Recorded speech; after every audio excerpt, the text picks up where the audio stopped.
I'm here. I'm here. No lashes, no nails, because I gotta do them over. I did it wrong the first time. Don't worry about it. Got a face mask on my face, so I do not have glass skin right now. This is just a jelly face mask. I'll put it here. This is what I put on my face, because hydration and me sometimes we be beefing. But hey. So we're not doing no introduction. We're not doing none of that. None of the glitz and glamour stuff. We're getting right into it. As you can tell by the caption. Not the caption. As you can tell by the title of the video, this is going to be about things I did when I asked this question to people. It was things I tell myself. Things I wish I knew at 25. Hold on, I gotta put my computer on Do Not Disturb.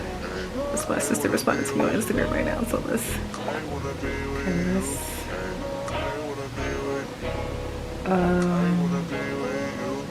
content creator mode on everything. That's one thing that I had to learn to do, because when I'm trying to focus, I don't need distractions. It's me, no lashes. I have nothing but spearminty, and I have bright. I just wash my hair. I'm not coming up here trying to be cute. I'm trying to get into the I asked a group of my peers, loved ones, family, relatives, all of that. Things they would tell their younger self. But I'm gonna put this as things I wish I knew before 25, just because all the people that I asked were over 25. I did that purposely because your frontal lobe does not develop until you're 25. Like when you hit 18, you think you're grown, you're not grown. When you hit 21, you think you're grown, you're still not grown.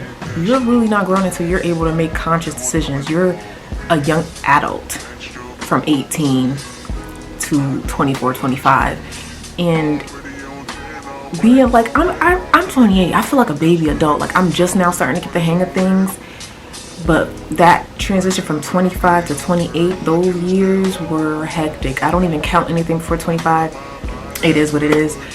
But yeah, so I'm gonna start off with the women that I asked. Some people asked to be anonymous. One person, yeah, like 2 or 3 people asked to be anonymous. For the majority, they you know, said that I could share their names, and I asked this last year, so yeah. And again, like I said, these are my peers, my loved ones, some people that I've gotten very valuable advice from, or women that you know they're doing a damn thing in life. So first we and the only reason why I'm laughing because my sister genuinely does not give a fuck about nothing. I asked her things she would tell her younger self, and it was, don't get married because of the church. Now if you know Brittany, you know she's dead fucking serious and she don't get. And it's only funny because when she got divorced, we went out and celebrated. I got her a cake. I gotta see if I can find the video. I got her a cake and everything. Like that was a spontaneous time. And the reason why she's first is because I tried to not be so down on myself about that, because the only thing that I skipped was my first divorce. Because the man that I wanted to marry, oh, we absolutely would have been divorced by now, without a shadow of a doubt, because neither of us were ready for that. I see it now. I didn't see it before, but I absolutely see it now, and I understand it. Power to you, brother. Oh, Brittany, 35. That's when she was 35. How old she? I think she's 36. Damn. One thing I tell my younger self is that she is exactly who she thinks she is. Stop waiting for validation from others and trust that she can do everything she thinks of doing. And the sad part is I don't even remember who that was. They wanted to be anonymous anyway, so anonymous 31. One thing I absolutely would have to agree with, because that's something that I struggled with. Not really the validation part, but trusting my own intuition. And I feel like if you don't trust yourself, you're going to look for other people to trust because you don't trust your own opinion. And that kind of is validation in a way, maybe. And this is from Shania 26. Remember, this is the time I asked them this, guys. So that's why I made sure I included their age. They're older now, obviously. Everything you're not makes you every wonderful thing you are. Own that, stand in it, and be proud of it. Because, yeah, that's my China doll. That's what I call her. That's my China doll. From Tenivia 33. Being selfish is self-love. Be selfish with every part of yourself. Every part. Every part, okay? I'm so funny. Until you feel like sharing. Only time people have an issue with it is when they feel entitled, and that's very true. That is very true. That's one thing that I had to learn, and I'm kind of glad I didn't do this video when I did it, because these are things that I still was working through and have not mastered, and I've mastered it now because I am selfish. Why? I put myself in the center because who else is going to be there? It's my life. I'm supposed to be self-centered. You know what I mean? And this is for my sister, Taylor, 29. Ooh, I just realized she's gonna turn 30. Her birthday's coming up in a few days, guys. Keep pushing. Focus on the greater things in life and let it lead you. Don't chase nothing. And what? Let me tell you what my good says. She means that. Don't chase a fucking thing. She don't play. Simone, 26. If I was able to speak to my younger self, I would let her know to release the urge to make sense of things that are out of your control, because those efforts are wasted time. And me and her, we have realization talks a lot. When I say a lot, I'm just glad. I just want to take this moment to say I'm glad I'm surrounded by a lot of strong-headed women that stand on their own too, and they stand on their respect, and they stand everything they stand on it. Period. That's the bottom line. And I could personally say that we have to have those talks. By we, I mean me, like ping pong. Like, I need to make sure I'm in my right mind, because I will stress out about things that I cannot control. It's nothing that I can do. It's already happening. It's already happening. It's already happening. You can't fucking control it. Nothing you can do about it. Next one wanted to be anonymous, age 40. Set boundaries. Don't let anyone disturb your peace. Love you first always. Literally. That's something that I have mastered now, and I'm glad that I'm going into 2026 with literally setting those boundaries, standing firm on those boundaries. That was my first. I feel like I went through each of those in each phase, because once you let somebody disturb your peace, and in the name of whatever you want to make an excuse of it about, it's over after that. You don't love yourself first, you teach people how to treat you. If you don't love yourself first, nobody else is going to love you and respect you in that way. And I just want to interject with this really fast. Love and disrespect is not going hand in hand. Okay, love and disrespect is not going hand in hand. If somebody loves you, they won't disrespect you. If you feel disrespected and you bring it to them and they don't try to correct the issue, yeah. This is from my other sister. Ronnie's 27. Weeping may endure for a night, but joy is coming in the morning. Cry those tears, feel how you feel, but everything literally works out. And literally, like, me and her cry on the phone all the time. 24 hours ago, probably happened, literally. And it's from Sierra, 28. You can't tend to your flowers if you keep pouring into other gardens. And yeah, that's the cup half empty, half full thing. Like, if you're always pouring out into other people, like, you just have to change your perspective on it. Don't pour into others more than they are pouring into you. Bottom line. That is the bottom line. Like, if I could tell my younger self, stop giving so much. Like, I personally, I had such an issue because of trauma, because of lack of community, because of lack of a safe space, because of lack of self-respect, because of lack of self-love. If you keep giving to people because you want to feel self-fulfillment, you will always be empty. You will always be empty. Those people that you think are coming to save you, they are not coming to save you. You have to save yourself. That's one thing I wish I fully understood. I feel like, who told me that? My auntie Sheem. Literally, my auntie Sheem. And that is the one woman that I learned some of my strong personality, my strong attributes from, because I'm not going to sit there and say that I'm shameless and blameless and all of that and perfect. I've never been.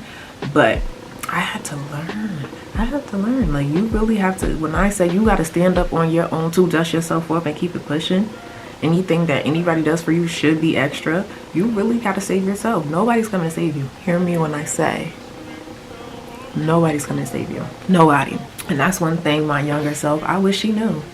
Not your mama, not your daddy, not your brothers, not your aunts, not your uncles, not your cousins. Nobody is going to come save you. Okay? Nobody. Because when you're drowning, when you were drowning, you had to learn how to swim. So why the fuck would you give a fuck about burning bridges?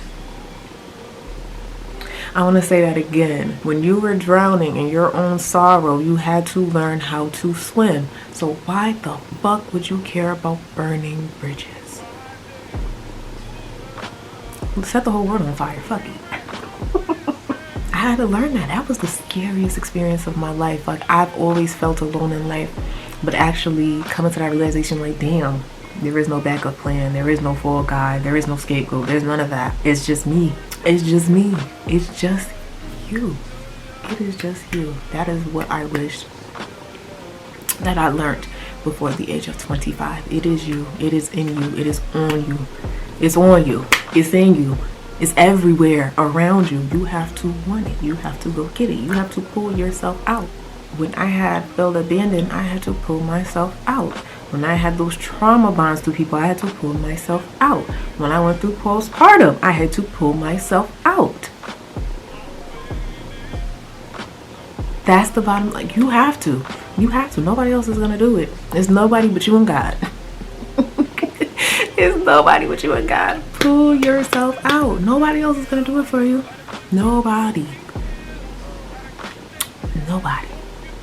Like, the day, I'm telling you, the day after I turned 25, taste buds change, triggers change. I opened my eyes to things that I could not even process mentally.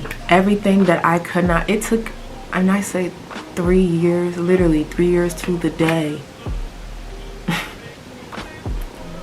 3 years to the day after the day that I turned 25 to 28.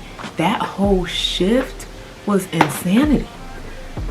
I got to be angry. I got to be upset. I got to be whatever the fuck I wanted to be. Why? Because I deserved it.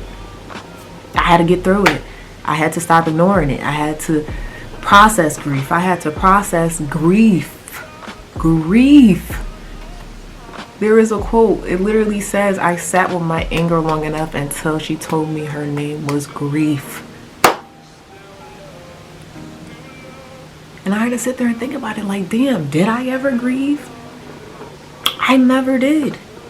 I suppressed emotions. I ignored my feelings. This is what I was taught. I had to unlearn that. And when I say unlearn, I had to break myself down to nothing. Literally to nothing. I had to strip away everything that I thought I was, because that wasn't me. That wasn't me. I didn't know me, honestly. If you want to be technical, I did not know me. I did not know who I was in the slightest bit. Everything that I thought I was not. I was greater than that. I'm gonna say it again. Everything that I thought I was not. I was greater than that. I deserved more than that. I had to sit there and tell myself, you didn't deserve that. That wasn't your fault, actually. Actually, that had nothing to do with you. And it's embarrassing to the point where I had to process everything in my life. And also not only recognize the root of the problem, but also recognize the roles that everybody played in it. Because, including myself. Because, again, I am not blameless. But I blamed everything on one person. And it was an orchestra. And I had to sit there and recognize everybody's role that they played in that, in my reactions, in the roots, in the toots, from the rooter to the tutor. I had to recognize everything and have realizations and remember things that I completely fucking forgot. Trauma and all of that shit could fuck your brain up so bad to the point where you can't even remember shit until somebody brings it up. And that's what was happening to me for fucking years. I went through so much in the beginning of my life that I don't even think my brain caught up. My undeveloped brain went through so much trauma and so much. I'm telling you, I shocked my nerves so bad from being so angry to the point where I could not feel nothing. Do you know how scary that is? That's actually fucking terrifying. That you don't feel nothing.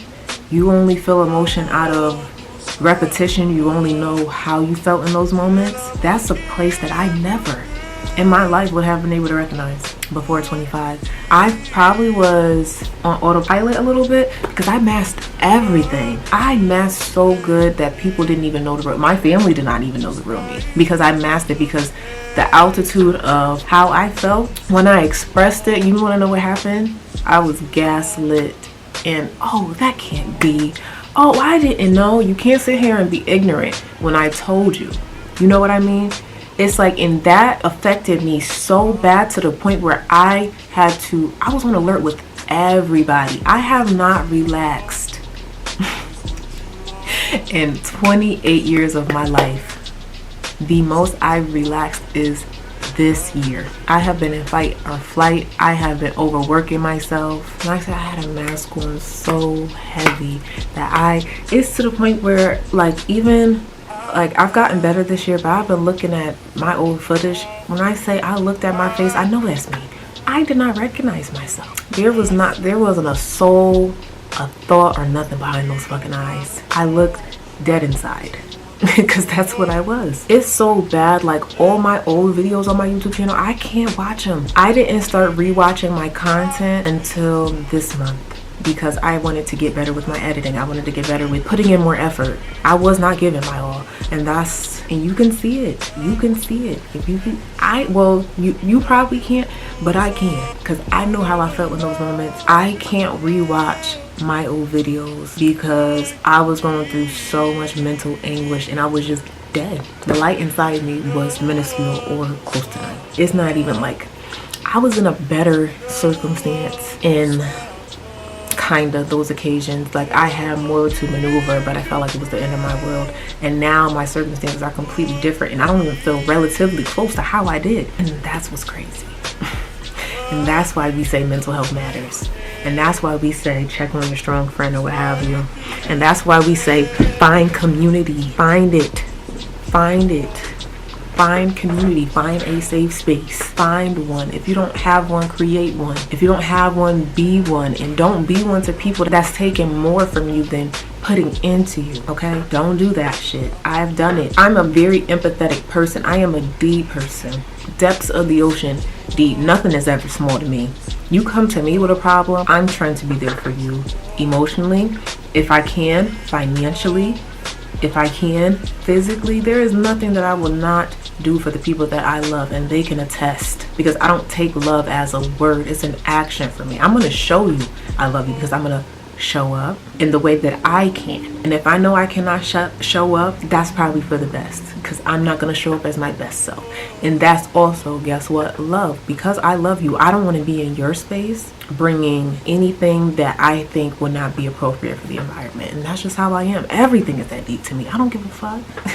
And I say everything is that deep to me. I don't play games. I don't play that. I don't play this. I don't play that. I don't play it. I don't play that shit. I absolutely do not play that shit in the slightest fucking bit. And I'm telling you, anybody can attest.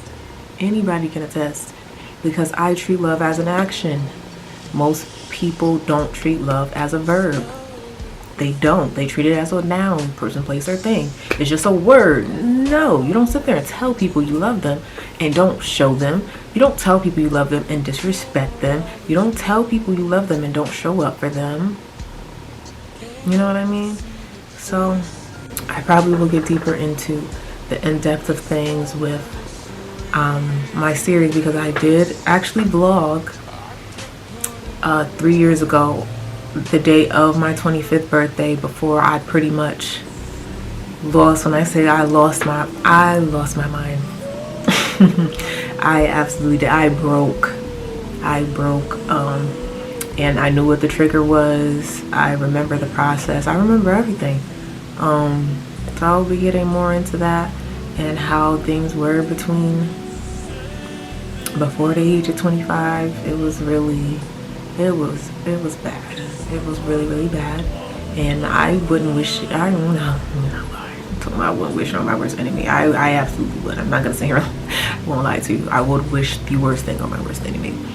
But I would not wish that on anybody that I cared or loved for at any point in time, to go through what I experienced and what I processed, because it was painful. It was painful. But it needed to be done. Yeah, I hope the video helps somebody. I hope, even if you're over the age of 25, if anything that was said here made you feel better, then I feel accomplished. Thank you so much, and I'll see you next time. Bye.